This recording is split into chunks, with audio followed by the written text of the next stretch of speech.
میں اپنے اکلوتے بیٹے کا رشتہ دیکھنے گئی تو مجھے لڑکی پسند آ گئی تھی، لیکن میرے شوہر اس پر نظر ڈالتے ہی ہٹانا ہی بھول گئے تھے۔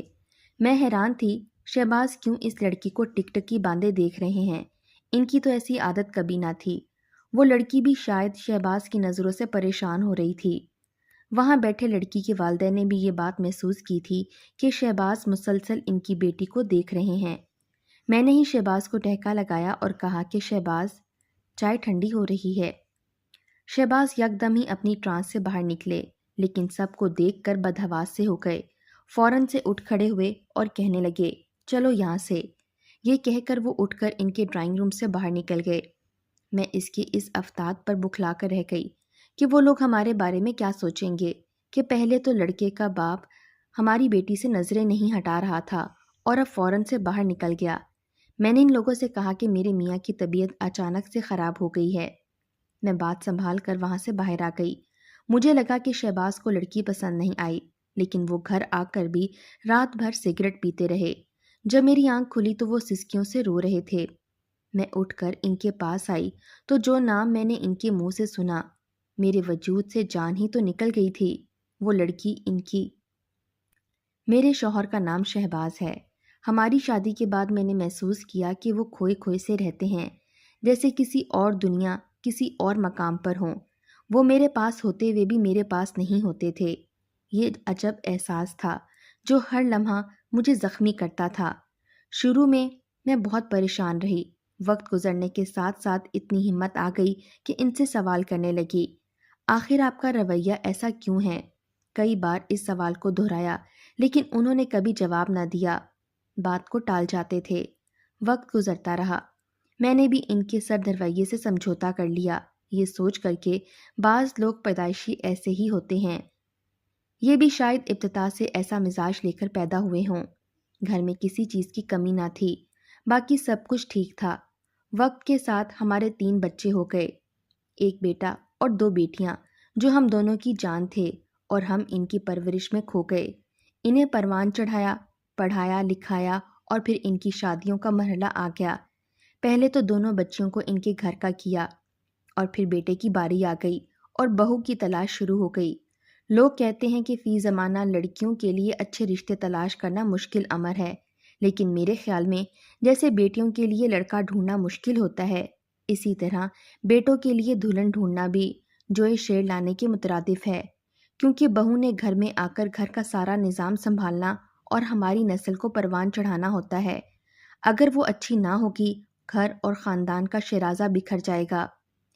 تلاش بسار کے بعد مجھے ایک لڑکی پسند آ گئی جس کا نام اقرا تھا۔ پہلے تو میں اور بیٹیاں ان کے گھر آتی جاتی رہیں۔ جب فیصلہ ہو گیا کہ اسی لڑکی کو بہو بنانا ہے تو شہباز سے کہا کہ اب آپ کو ساتھ چلنا ہے تاکہ آپ بھی لڑکی کو دیکھ لیں۔ جب شہباز فیملی کے ساتھ ان کے گھر گئے تو لڑکی کو ایک نظر دیکھتے ہی ان کے چہرے کا رنگ بدل گیا۔ وہ پریشان ہو گئے، جیسے انہیں کوئی کھوئی ہوئی چیز مل گئی ہو۔ میری نظریں ان کے چہرے پر ٹکی تھیں۔ میرے میاں کا کیا تاثر ہے، یقین تھا کہ یہ بچی انہیں بھی اچھی لگے گی، کیونکہ وہ تھی ہی منموہنی اور تمیز والی۔ مگر جب شوہر کے ماتھے پر پسینے کے قطرے چمکتے دیکھے، میرے پیروں تلے سے زمین نکل گئی۔ دسمبر کا مہینہ اور سخت سردی تھی، بھلا ایسے موسم میں ان کے ماتھے پر پسینہ کیسا؟ ہم وہاں زیادہ دیر نہ بیٹھے۔ مجھے یہ فکر لاحق ہو گئی کہ شاید شہباز کو یہ بچی پسند نہیں آئی، یا ہو سکتا ہے کہ وہ اس لڑکی کے بارے میں کچھ جانتے ہوں اور اسے بہو نہ بنانا چاہتے ہوں۔ اب نئے سرے سے مشقت کرنی پڑے گی۔ ڈر رہی تھی وہ یہ نہ کہہ دیں کہ یہاں رشتہ نہیں کرنا۔ گھر آئے تو پہلا سوال یہی کیا، شہباز، کیا آپ کو اپنی ہونے والی بہو پسند آ گئی ہے؟ بولے، جب تم لوگوں نے فیصلہ کر لیا ہے تو مجھ سے کیا پوچھنا؟ ایسے کیسے ہو سکتا ہے کہ آپ کی رائے جانے بغیر ہم کوئی فیصلہ کر لیں؟ اگر آپ کو لڑکی پسند نہیں ہے تو کوئی اور لڑکی دیکھ لیتے ہیں۔ ہمارے لیے آپ کی رائے مقدم ہے، اگرچہ ہم سب کو اقرا پسند ہے۔ تبھی وہ بولے، میں نے ایسا کب کہا کہ مجھے لڑکی پسند نہیں ہے؟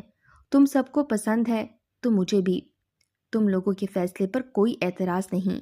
باقی رہے لوگ بہت اچھے ہیں، تاہم ایک نظر فہد کو بھی دکھا دو۔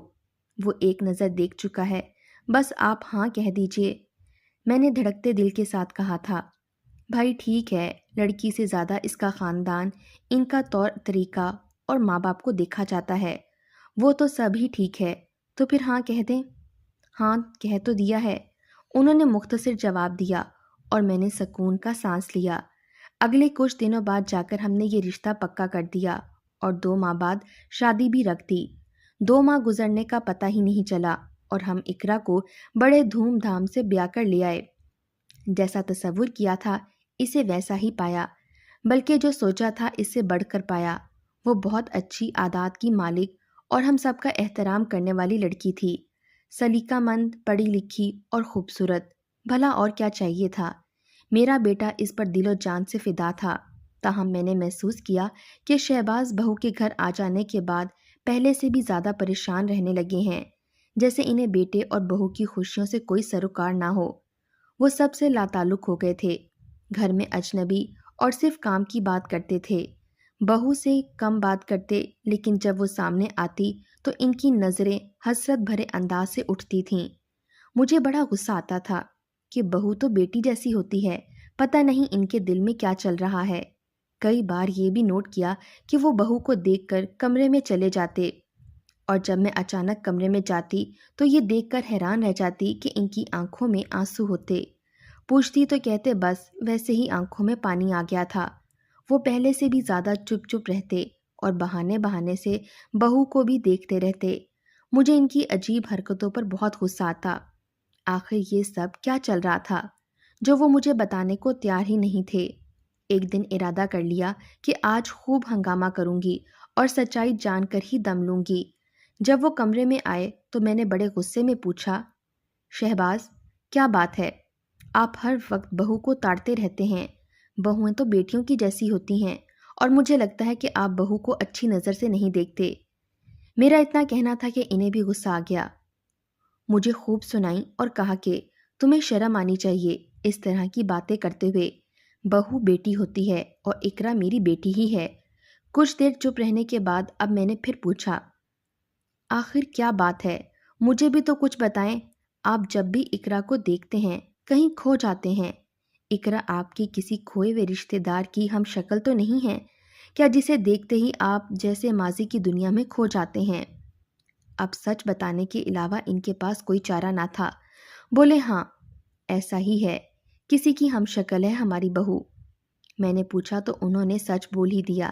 کہنے لگے، جن دنوں میں کالج میں پڑھتا تھا میرے ساتھ ایک لڑکی پڑھا کرتی تھی، اس کا نام شگفتہ تھا، اقرا ہو بہو اس کی شکل ہے۔ جب میں نے پہلی بار اسے اس کے والدین کے گھر دیکھا تو حیرت کے سمندر میں ڈوب گیا۔ مجھے لگا کہ شاید شگفتہ زندہ ہو کر آ گئی ہو۔ کیا مطلب؟ ہاں وہ مر چکی ہے، اور اس واقعے کو ہوئے 40 سال ہو گئے ہیں۔ انسانوں کی صورتیں ایک دوسرے سے ملتی جلتی ہوتی ہیں، اس میں حیران و پریشان ہونے والی کیا بات ہے؟ وہ لڑکی آپ کی کلاس فیلو تھی، قریبی عزیز تو نہ تھی کہ اتنی مدت گزر جانے کے باوجود آپ اس کی یاد میں کھوئے ہوئے ہیں۔ اتنی مدت میں تو اپنے قریب ترین لوگوں کی یادیں بھی ذہن میں دھندلا جاتی ہیں۔ شگفتہ کی یاد بھی دھندلا گئی تھی، مگر اقرا کو دیکھ کر پھر سے تازہ ہو گئی ہے۔ بالکل وہی نقوش، وہی چہرہ، ویسی ہی آنکھیں۔ کیا اس کے ساتھ آپ کا کوئی دلی تعلق تھا؟ میں نے بغور ان کے چہرے کو دیکھ کر پوچھا۔ ان کے چہرے پر کرب کی ایک لہر دوڑ گئی۔ اب تو اسے اس دار فانی سے گئے بھی برسوں گزر چکے ہیں، مگر مجھے لگتا ہے جیسے کہ کل کی بات ہو۔ اس کا یہی مطلب ہے کہ آپ سے اس کا دلی تعلق تھا جو اب تک نہیں بھلا سکے۔ یہ بتائیے کیوں کر وہ بیچاری اس دنیا سے رخصت ہو گئی؟ یہ ایک بے حد دردناک حادثہ تھا۔ وہ ماضی میں کھو گئے اور اس طرح سے بتانے لگے جیسے ان کا دل اس کی یادوں سے اس قدر لبریز ہو چکا ہو کہ یہ پیمانہ جھلک جانے کے قریب ہو۔ وہ گویا ہوئے، میں سیکنڈ ایئر میں تھا اور وہ فرسٹ ایئر میں۔ ہم صبح سویرے گورنمنٹ ٹرانسپورٹ میں اکٹھے جاتے تھے۔ شروع میں ایک دوسرے کو خاموش نگاہوں سے دیکھتے رہے۔ آہستہ آہستہ الفاظ لبوں پر آنے لگے اور ہم ایک دوسرے کے قریب ہو گئے۔ صبح کے وقت بس جہاں سے آتی وہ بس اسٹاپ ہم سے 5 کلومیٹر پہلے آتا تھا۔ جب ہم سوار ہوتے تو بس میں بیٹھنے کو جگہ نہ ملتی، یوں 9 کلومیٹر کا سفر کھڑے کھڑے طے کرنا ہوتا تھا۔ جس سیٹ پر وہ بیٹھی ہوتی میری کوشش ہوتی کہ اس کے قریب کھڑے ہونے کو جگہ مل جائے۔ پھر میں نے چاہا کسی طور اس سے بات ہو، مگر وہ بہت محتاط قسم کی لڑکی تھی۔ تاہم میری لگن سچی تھی۔ تقریباً سال بعد ہم ایک دوسرے سے بات چیت کرنے لگے۔ ایک روز چھٹی کے بعد میں نے اسے چائے کی آفر کی، جو اس نے قبول کر لی، اور ہم نے سامنے والی کینٹین میں ایک ساتھ چائے پی۔ اس کے بعد وقتاً فوقتاً اکٹھے کینٹین جانے لگے۔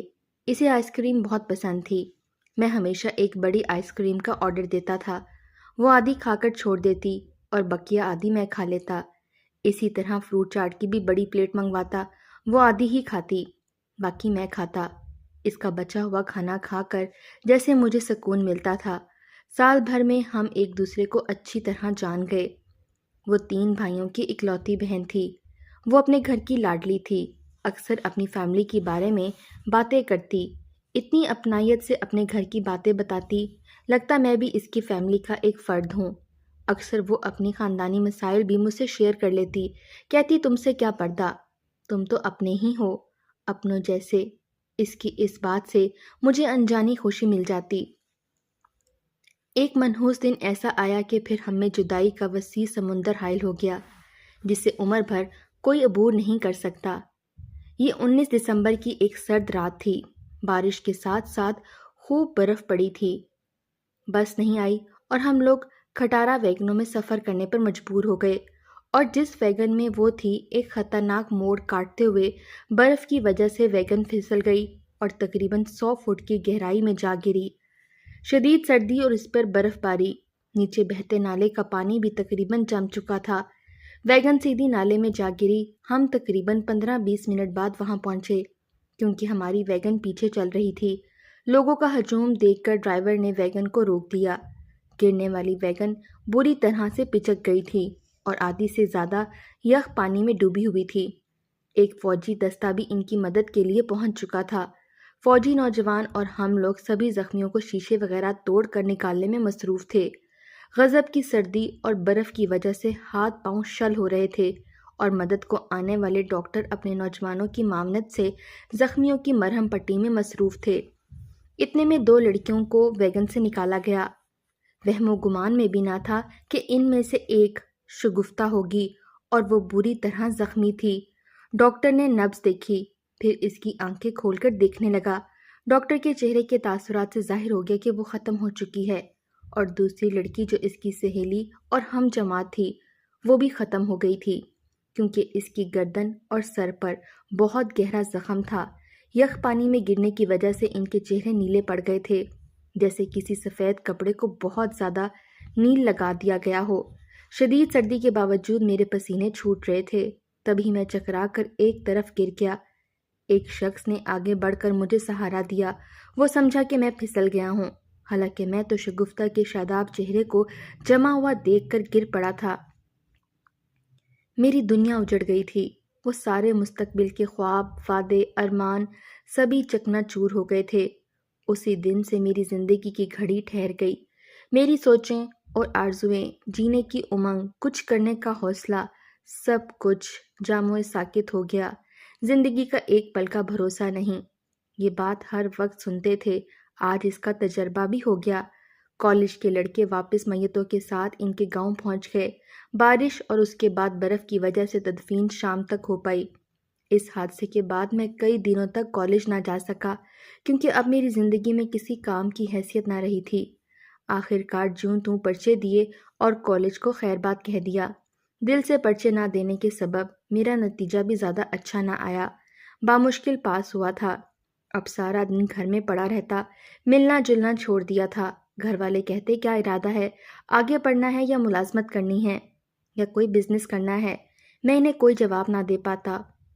وہ میری پریشانی نہیں جانتے تھے، کیونکہ میں اپنی پریشانی ان سے چھپائے جا رہا تھا۔ شگفتہ اور میرے درمیان جو تعلق تھا، اس کا کسی کو علم نہ تھا۔ میں سوچتا تھا کہ اب باقی زندگی اس بے کیفی کے عالم میں کیسے جی پاؤں گا۔ وقت سب زخم بھر دیتا ہے۔ والدین نے عرصے تک مجھے بجھا بجھا اور گمسم سا دیکھا۔ فیصلہ کر لیا کہ اب اس کی شادی کر دینی چاہیے، شاید اسے شریک حیات کی ضرورت ہے۔ پھر انہوں نے میرا رشتہ تم سے طے کر دیا، یہ سوچ کر کہ خاندان میں رشتہ طے کیا کہ بھلی نبھ جائے گی۔ خاندانی بندھن تھا، میں نے حالات سے سمجھوتا کر لیا تھا۔ شادی کے بعد اس مقدس بندھن کی لاج رکھتے ہوئے میں چپ رہا، اور بار بار تمہارے سوالات کرنے کے باوجود اپنے لب نہ کھول سکا۔ تم نے بھی نبھانے کی ٹھان لی تھی، بچے ہو گئے تو ہم ان کی پرورش میں خاکستر ہونے لگے، اپنا ہوش بھی نہ رہا۔ مشکور ہوں تم نے میرا بے حد خیال رکھا۔ ماضی پر وقت کی دھن جمنے لگی اور اتنا عرصہ گزر گیا، یہ راز میرے سینے میں ہی دفن رہا، مگر اقرا کو دیکھ کر وہ حادثہ پھر سے ذہن میں ابھر آیا اور اپنی بہو میں شگفتہ کی اس قدر مشابہت دیکھی تو یقین نہ آیا کہ دنیا میں اتنے ہم شکل چہرے رکھنے والے لوگ بھی ہوتے ہیں۔ مجھے لگا کہ ضرور اقرا اور شگفتہ میں کوئی قریبی رشتہ داری ہوگی۔ فرق یہ ہے کہ اقرا اینک نہیں لگاتی جبکہ شگفتہ اینک لگاتی تھی، لیکن اب جب کہ بہو بھی اینک لگانے لگی ہے تو مجھے یہ محسوس ہوتا ہے کہ شگفتہ زندہ ہو کر میرے سامنے آ گئی ہے، حالانکہ ایسا ہرگز نہیں ہو سکتا۔ میں اقرا سے پوچھوں گی کہ اس کی فیملی میں کوئی شگفتہ لڑکی گزری ہو جس کا انتقال ویگن کے ایکسیڈنٹ میں ہوا ہو۔ شگفتہ اور اقرا میں کوئی قریبی رشتہ داری بھی ہو سکتی ہے۔ میں نے شہباز کی نم آنکھوں کو دیکھ کر ان کی دلجوئی کی کوشش کی اور ان سے معافی بھی مانگی کہ میں انہیں غلط سمجھ بیٹھی تھی۔ سال بعد اللہ تعالیٰ نے فہد اور اقرا کو بیٹے کی خوشی عطا کی تو ہم سبھی نہال ہو گئے۔ سب سے زیادہ خوشی شہباز کو ہوئی۔ مدت بعد میں نے انہیں ہنستے مسکراتے دیکھا تھا۔ وہ پوتے پر فریفتہ تھے، سارا دن پوتے سے کھیلتے اور نہال رہتے۔ ننھے فرحان نے ان کی زندگی ہی بدل کر رکھ دی تھی۔ انہی دنوں اقرا کے والدین نے ہماری دعوت کی۔ دعوت میں باتوں کے دوران یہ معاملہ بھی حل ہو گیا، شگفتہ اور اقرا آپس میں کیوں کر اس قدر مشابہت رکھتی تھیں۔ دراصل شگفتہ اقرا کی پھوپھی تھی جس کی المناک حادثاتی موت ہوئی تھی، اور اس راز سے وہ پردہ شگفتہ کی والدہ نے اٹھایا، جس نے ہمیں اپنی البم دکھائی جس میں شگفتہ کی بھی کافی تصاویریں تھیں۔ البم میں لگی تصویر میں شہباز نے شگفتہ کو پہچان لیا۔ وہ بولے، یہ میری بہو کی ہم شکل کون ہے؟ یہ اس کی مرحومہ پھوپھی ہیں، جن دنوں وہ کالج کی اسٹوڈنٹ تھیں ان کا انتقال ہو گیا تھا، ویگن پھسل کر نالے میں گر گئی تھی۔ یہ کون سے سن کی بات ہے؟ اقرا کی دادی نے سن بتا دیا۔ کیا شگفتہ فلاں کالج میں پڑھتی تھی؟ دوسرا سوال شہباز نے کیا۔ ہاں بیٹے، تم نے صحیح پہچانا ہے، لیکن تم نے کیسے پہچانا؟ آنٹی شگفتہ میری کالج فیلو تھی، وہ میرے ساتھ پڑھتی تھی۔ یہ کہتے ہوئے شہباز کی آنکھیں پرنم ہو گئیں۔ ہم سب پر بھی چند لمحات کی سوگواری چھا گئی۔ اس دن کے بعد شہباز اپنی بہو کا بہت خیال رکھنے لگے، اس کی ہر فرمائش پوری کرتے اور بہت پیار سے بات کرتے۔ صحیح معنوں میں ایسا پیار اور خیال جیسا اپنی سگی بیٹیوں کا کیا جاتا ہے۔ میں بہو کو کچھ کہہ دیتی تو ناراض ہوتے کہ اسے کچھ مت کہو، اتنی اچھی بہو تو قسمت والوں کو ملتی ہے۔ میں ان کی ہدایات کو سن کر چپ ہو جاتی۔ مجھے لگتا کہ شگفتہ کی بھتیجی کو اپنی بہو دیکھ کر انہیں بے حد سکون ملا ہے۔ شگفتہ کے کھو جانے کی پریشانی اور اس کی نہگانی موت کے دکھ نے بڑے عرصے تک شہباز کو گیلی لکڑی کی طرح سلگائے رکھا تھا، لیکن اب بہو کو سکھ پہنچا کر انہیں قرار آنے لگا تھا، جیسے اقرا کو سکھ پہنچا کر وہ شگفتہ کی روح کو سکھ دے رہے ہوں۔ ہر انسان کی کچھ نہ کچھ کمزوریاں ہوتی ہیں۔ میں نے بھی شگفتہ کی یاد کو شہباز کی کمزوری جان کر انہیں معاف کر دیا۔ وہ بہو کو دیکھ دیکھ کر جیتے تھے، وہ جو حکم کرتی وہ فوراً بجا لاتے، کسی بات کو رد نہ کرتے، گویا ان میں اس کے سامنے انکار کی ہمت نہ تھی۔ وہ اگر تارے توڑ کر لانے کا کہتی تو شاید وہ صحیح کرتے، اگرچہ یہ ناممکن بات تھی۔ اچانک ان کی زندگی میں نیا موڑ آ گیا۔ وہ اب شگفتہ کو خواب میں دیکھنے لگے۔ جس روز دیکھتے صبح مجھے خواب سناتے، اور خواب سناتے ہوئے وہ کسی اور دنیا میں ہوتے، یہ بھول جاتے کہ میں ان کی بیوی، ان کی شریک حیات ہوں۔ اس طرز عمل کی وجہ سے برا بھی مان سکتی ہوں، مگر میں برا نہیں مانتی تھی کہ میرے شوہر کو جس بات سے قرار ملے وہ اہم تھی میرے لیے۔ جانتی تھی کچھ جذبوں پر انسان کا بس نہیں ہوتا۔ شہباز پر ہم اعتراض کریں گے تو وہ خود کو ہم سے چھپانے لگیں گے، اور میں نہیں چاہتی تھی کہ شہباز مجھ سے اپنے آپ کو مخفی رکھنے کی کوشش کریں۔ یہ نکتہ سمجھ چکی تھی کہ اگر بیوی اچھی دوست بن جائے تو شوہر کے دل کے قریب ہو جاتی ہے۔ شادی کے بعد سے میں ان کے دل سے دور دور تھی، اور اب جب رازدار بنی تو بے حد قریب ہو گئی۔ وہ اپنے تمام دکھ سکھ اور پریشانیاں مجھ سے شیئر کرنے لگے۔ انہیں میری ذات پر اعتبار آ گیا تھا، کیونکہ میں نے ماضی کے اس بند باب کو کھولا جس میں ان کی پہلی محبت کی پرچھائیاں بند تھیں، اور برا نہ مانا۔ برا کیوں مانتی؟ ایک ایسی عورت جو ان کی زندگی میں نہیں تھی، جو مر چکی تھی، وہ میری مد مقابل کیوں کر ہو سکتی تھی؟ میں اپنے رب سے دعا کرتی تھی کہ وہ مجھے صبر اور میرے شوہر کو سکون عطا کرے، جب میں شہباز کی غمگسار بن گئی ان کے دل میں چھپے دکھ کو توجہ سے سننے لگی تو وہ مجھ سے ہر وقت ہم کلام رہنے لگے، دور ہو کر بھی نزدیک محسوس ہوتے تھے۔ رفتہ رفتہ یہ عالم ہوا کہ ایک منٹ بھی میرے بغیر رہنا ان کے لیے دوبھر ہو گیا۔ جس شخص کے ساتھ میں بات کرنے کو ترستی تھی وہ اب ہمہ وقت میرے ساتھ ہم کلام رہنے لگا تھا، یہاں تک کہ ایک دن ایسا آیا کہ وہ اپنی محرومہ محبوبہ کو بھلا کر پوری طرح میرا ہو گیا۔ شہباز نے شگفتہ کے بارے میں باتیں کرنا بند کر دیں، اب وہ صرف میرے بارے میں باتیں کرتے، میرا خیال رکھتے اور میرے بغیر خود کو تنہا محسوس کرتے۔ میں ان کے لیے ایک اہم ہستی ہو گئی تھی۔ گھر میں ادھر ادھر ہوتی، دروازے سے اندر آتے ہی آواز لگاتے، کہاں ہو بیگم؟ نظر نہیں آ رہی۔ بچوں سے پوچھتے، ارے بھائی کہاں ہے تمہاری دادی؟ میں کچن میں ہوتی تو وہاں آ جاتے، کہتے، ارے بیگم کیا ہو گیا ہے؟ مجھے گھر میں ایک پل کو تمہیں نہ دیکھوں تو جی گھبرانے لگتا ہے۔ تب میں جواب دیتی کہ اقرا کا احسان ہے کہ وہ اس گھر کی بہو بن کر آئی تو برسوں سے آپ کے دل میں چھپا ہوا راز ہم پر کھلا اور شگفتہ کی پرچھائیوں کو ہم نے آپ کے دل سے بالآخر باہر نکال کر ہی دم لیا۔ آج ہم سب ایک ہنسی خوشی زندگی گزار رہے ہیں۔